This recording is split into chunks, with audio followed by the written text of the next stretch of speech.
Je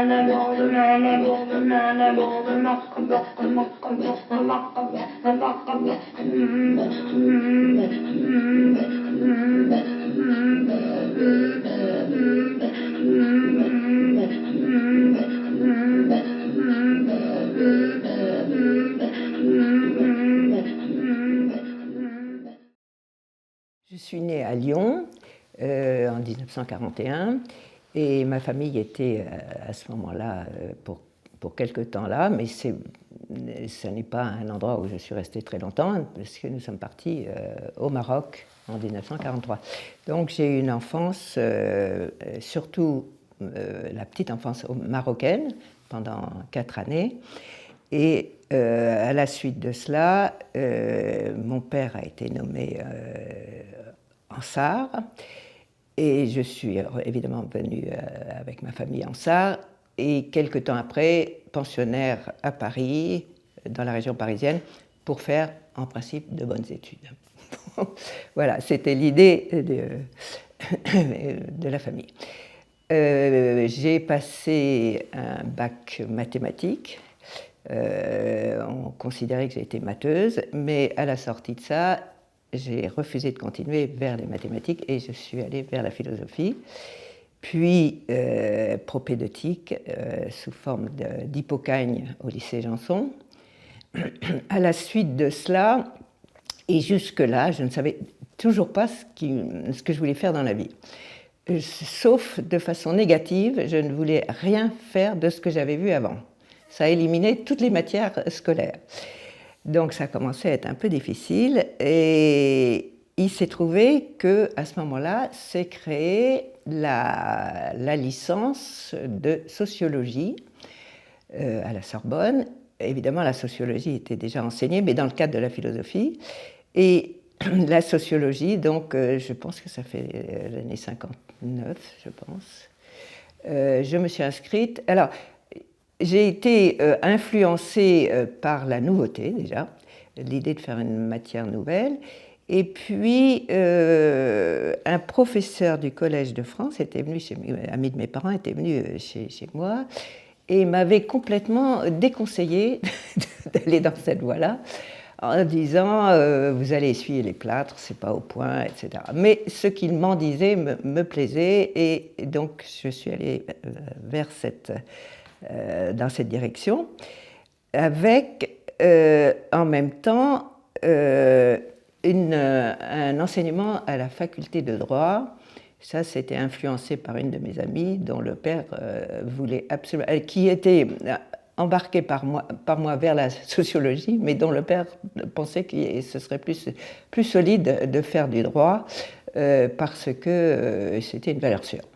Donc je suis aussi partie vers le droit, mais à l'époque, il y avait la possibilité, il y avait 2 années communes à tous les étudiants, puis en 3e année, on pouvait choisir entre droit public, droit privé et économie politique. Et là, je suis partie vers l'économie politique, qui m'a beaucoup intéressée. C'était pas trop matheux. Juste après moi, il y avait une réforme qui rendait l'économie très, très matheuse. Voilà, me voilà donc à la Sorbonne et au Panthéon en même temps, dans ces études mixtes, avec de très bons professeurs. Ça, je dois dire que donc, en sociologie, j'ai eu la chance d'avoir Raymond Aron, parce qu'il n'a pas beaucoup enseigné à la Sorbonne, il a surtout enseigné à Sciences Po, si mes souvenirs sont bons. Donc, c'était des cours à ne pas manquer. Et j'ai eu vraiment de très bons professeurs. Et il y avait un certificat en option qui était l'ethnologie. L'ethnologie, ça ne me disait pas grand-chose. Donc, j'ai lu Triste Tropique. Et là, je me suis dit, ça y est, c'est exactement ça que je veux faire. Donc, je me suis là vraiment fixée vers cette direction-là, Et là aussi, j'ai eu la chance en ethnologie d'avoir. Il y avait des cours au Musée de l'Homme, il y avait des cours à la Sorbonne. J'ai eu le Roi-Gourand, j'ai eu Bastide, j'ai eu Métro. J'avais pris comme option à l'Amérique du Sud. J'ai eu vraiment des professeurs exceptionnels. Et tout ça me plaisait absolument. Donc après, et pendant que les cours du Musée de l'Homme, je cherchais un moyen pour m'introduire dans cette institution en tant qu'étudiante, mais avec des idées d'avenir. Et à la fin d'un cours d'anthropologie, on fait une annonce comme quoi une chercheuse en anthropologie physique cherchait un étudiant ou une étudiante pour l'aider à dépouiller des données. Bon, je me suis précipitée à la sortie, mais je n'étais pas la première. Donc, par chance, elle n'était pas là. Et on nous a dit, revenez à 2 heures. Et à 2h moins 10, j'ai téléphoné en disant, voilà, j'étais là ce matin. Alors, elle m'a expliqué ce qu'il fallait faire. C'était ennuyeux à mourir, mais c'était vraiment ce que je voulais. C'était aussi de l'argent de poche, parce que j'étais très motivée par les voyages. Et puis, je suis arrivée, il y avait de nouveau les candidats qui étaient là. Elle dit, ben, j'ai oublié de donner mon nom, ça c'est tout à fait mon genre. Elle dit, il y a quelqu'un qui m'a téléphoné tout à l'heure. Qui est-ce? Je dis, c'est moi. Ben, si vous êtes toujours d'accord, moi je suis d'accord. Voilà, donc j'ai commencé au Musée de l'Homme à faire des vacations dans la grande galerie où il y avait tous les squelettes et les crânes. C'était un environnement assez surprenant pour moi à l'époque. Mais c'était de bon filon parce que à la fin de ses travaux, elle m'a dit le sous-directeur cherche quelqu'un, vous ne voudriez pas aller le voir et cherche quelqu'un pour faire différents travaux. Ce directeur était Robert Gessin. Et j'ai dit, c'était au moment de Pâques, j'ai dit, écoutez, là, vraiment, moi j'ai mes examens, droits sociaux, ça faisait beaucoup. Non, je ne peux pas prendre un travail. Il me dit, ben, allez quand même le voir, parce que il attendra peut-être. Bon. Et effectivement, je suis allée voir Robert Gessin, on a discuté, et je dis, ça m'aurait plu, ce que vous proposez, ça m'aurait plu, mais après l'été. Il me dit, écoutez, très bien, on commence après l'été. Donc voilà, l'aventure vers l'Arctique s'est enclenchée comme ça. Mais quand même, dans mes lectures, j'avais été fascinée par l'essai de Mauss sur les variations saisonnières des sociétés esquimaux. Et je trouvais que c'était assez extraordinaire qu'une communauté puisse basculer dans tous les domaines en fonction des saisons. Sur le plan juridique, religieux, vie sociale et économique, loisirs, il y avait vraiment un modèle assez étonnant de société qui m'intéressait beaucoup.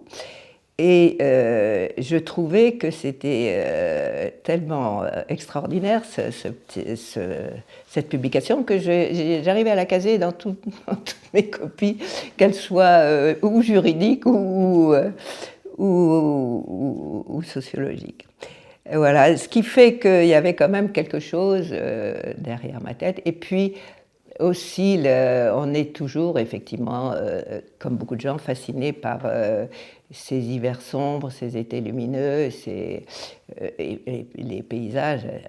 Voilà, donc d'aller travailler sur les documents de Robert Gessin était quand même un bon filon. Mais lui-même m'a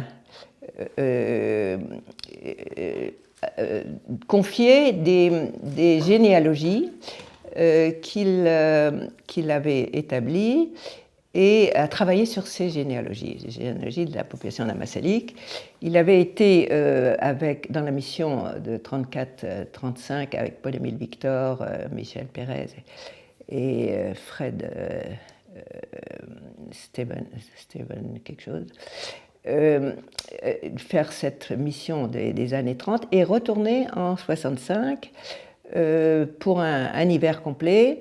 Et il avait rapporté beaucoup de documents et il travaillait beaucoup sur ces généalogies qui étaient extrêmement compliquées et il me demandait de les clarifier, de les remettre quand même à jour.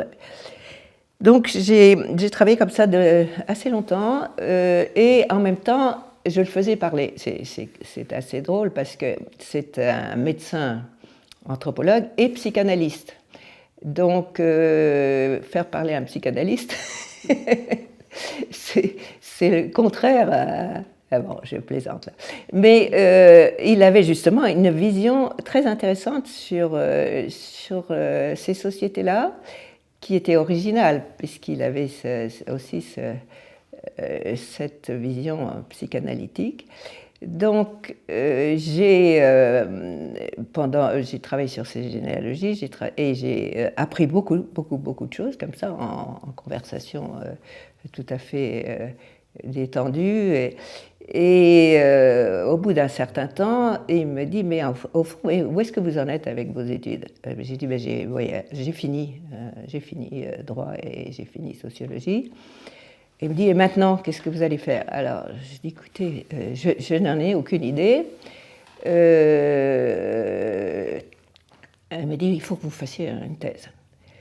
Alors, je dis, oui, d'accord. Et il me dit, vous pourriez faire une thèse sur les documents contemporains que j'ai rapportés de 65-66. Et là, j'ai répondu, écoutez, moi, si je fais une thèse, je vais chercher moi-même mes documents. Donc, alors, un peu surpris, il me dit, mais comment vous pouvez vous débrouiller? Vous parlez évidemment pas la langue d'Amazigh et vous parlez même pas le danois, parce qu'il y a maintenant des jeunes qui vont au Danemark. Je dis, bah, écoutez, bon, le danois, la langue d'Amazigh, c'est un dialecte, je ne l'apprendrai pas à Paris, mais le danois, je m'y mets. Donc, je me suis inscrite à des cours de danois. C'était où ça? C'était à Sancier. Et c'était pas très sérieux. Mais enfin, c'était des cours de danois. Et au bout d'un certain temps, je lui ai dit, ça y est, le danois, c'est bon. Il ne pouvait pas contrôler, il ne parlait pas le danois. Et donc, j'étais extrêmement décidée à partir au Groenland, chercher ma documentation. Alors, ce qu'il m'avait conseillé, en tout cas, il m'a dit, bon, ce que vous pourriez faire comme étude, c'est l'époque actuelle et notamment à travers les jeunes qui commençaient à sortir du Groenland pour faire des études au Danemark et qui revenaient chez eux, donc étudier donc un peu cette évolution contemporaine. Ça peut faire un bon sujet de thèse. Voilà. Et voilà comment s'est passée cette première étape. Je me suis préparée à ça en allant en 1966 au Danemark consulter beaucoup d'archives. Il y avait un ministère du Groenland à l'époque. Et au mois de mai, j'ai passé tout le mois à aller consulter les archives non publiées et notamment les listes nominatives parce que l'intérêt d'une telle population, c'est qu'elle vit complètement dans l'isolement et qu'il y a eu des archives dès le début de la colonisation. La population d'Amazigh a été découverte en 1884 par le Danois Gustav Holm. Enfin, découverte, ça amuse les Groenlandais parce qu'ils disent qu'on existait avant d'être découvert. Découverte par les Occidentaux, pour être précis. Et la colonisation a commencé en 1894. Et donc, et là, alors, et même Gustav Holm, dans sa découverte, avait fait une liste nominative de la population. C'est vraiment un trésor, une chose comme ça.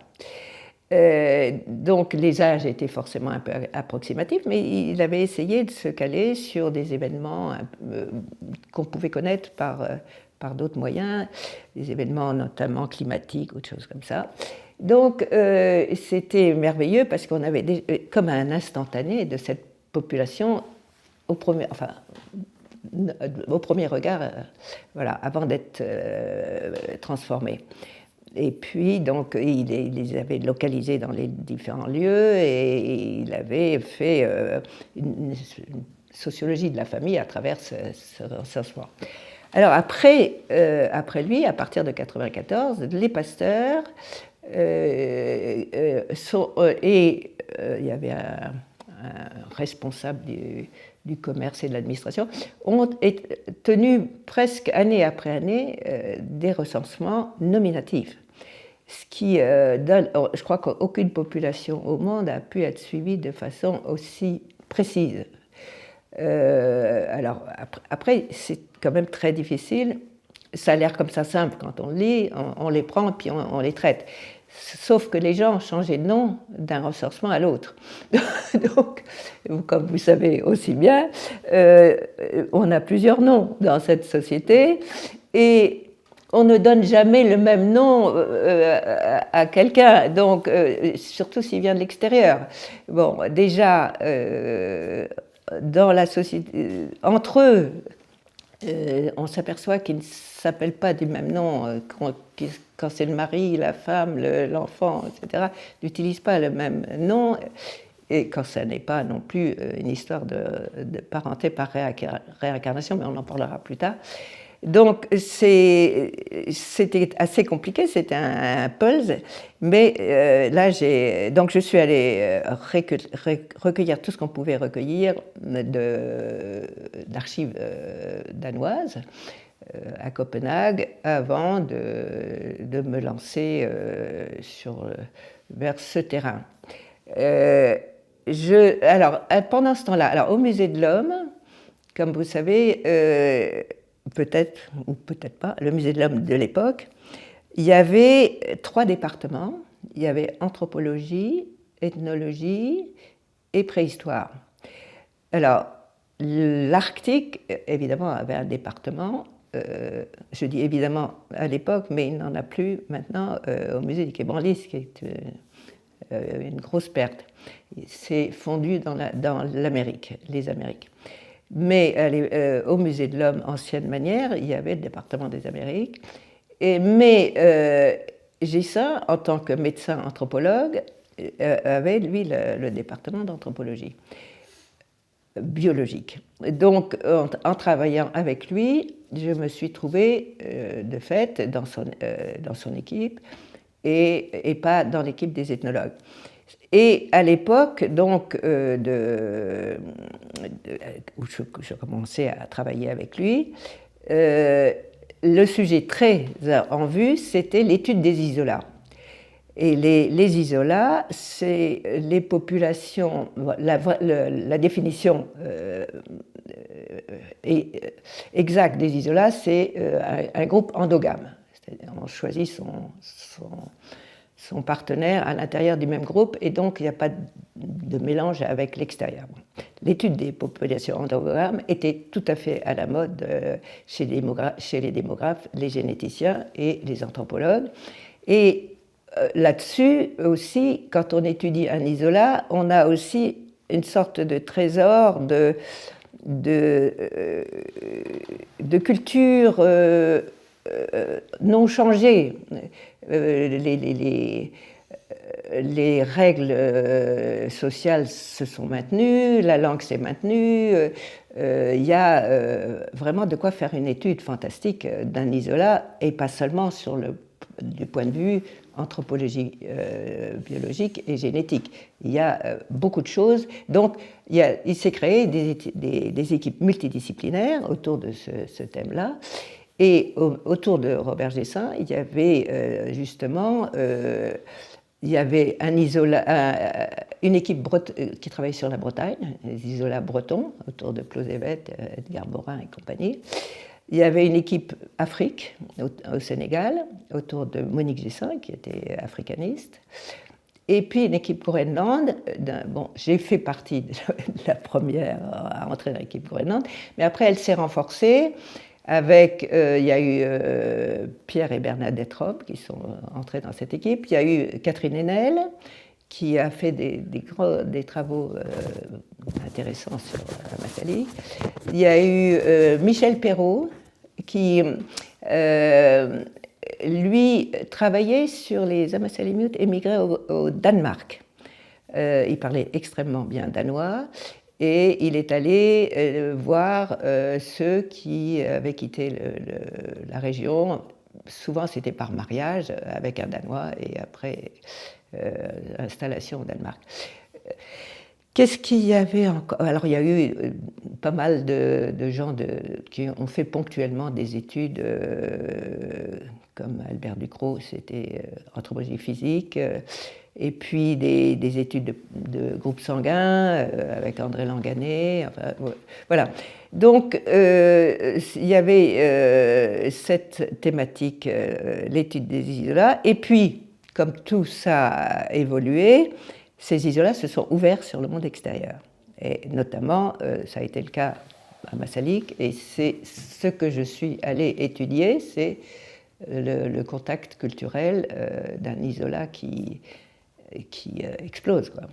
Voilà. Et ça m'a suivi sur d'autres terrains. Alors, sur la côte orientale du Groenland, on pourra voir une carte bientôt, il y a 2 côtes orientales du Groenland, c'est celle qui a été la plus tardivement découverte, et il y a seulement 2 populations qui y habitent. C'est Ammassalik et Scoresbysund, qui s'appelle maintenant Itorotormit.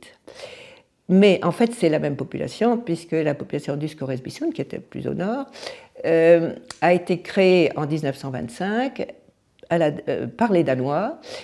C'était un souci vis-à-vis du royaume de Norvège de s'installer plus sur la côte est, puisque la côte ouest était devenue, quand le royaume dano-norvégien s'est séparée en 2. La côte ouest du Groenland est devenue danoise et la côte est était danoise pour les endroits habités par des populations autochtones. Le reste était norvégien, notamment il y avait des gros enjeux de chasse, chasse d'animaux à fourrure comme l'ours, et puis aussi des grands phoques, etc.